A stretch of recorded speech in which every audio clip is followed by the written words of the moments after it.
sur d'abord une partie un peu, j'allais dire technique ou médicale, alors pas trop technique quand même. Parce que les cancers de l'enfant, l'image qu'on en a, c'est que finalement c'est les leucémies et que c'est pas autre chose que des leucémies. Et puis la deuxième image qu'on en a, c'est on arrive à les guérir, c'est un excellent pronostic et finalement il n'y a pas besoin de recherche. C'est idée reçue ou idée vraie? Alors, avant de répondre à ces excellentes questions,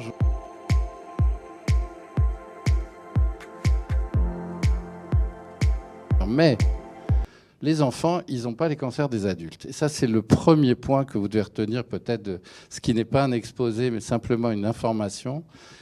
Donc les enfants font des cancers. L'essentiel, c'est avant 5 ans. 50% des cancers pédiatriques se développent avant 5 ans environ.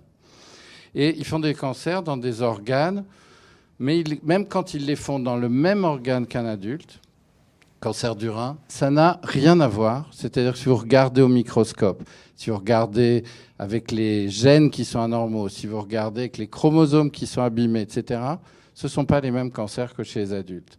Ce qui veut dire que les traitements ne seront pas forcément identiques. Ce qui veut dire que la recherche doit être spécifique au cancer de l'enfant, puisque la recherche sur les cancers du sein des adultes peut-être aura un vague lien sur certains mécanismes, mais la plupart du temps ne sera pas transférable au cancer pédiatrique.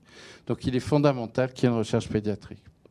Sur les cancers, ça veut dire que, tu as employé le terme de génétique, on peut parler de cancer génétique, d'origine génétique, parce que c'est quelque chose qui apporte beaucoup les parents. C'est une question fondamentale des parents. C'est en général la deuxième qui nous pose. La première, c'est pourquoi. Et la deuxième, c'est est-ce que c'est génétique.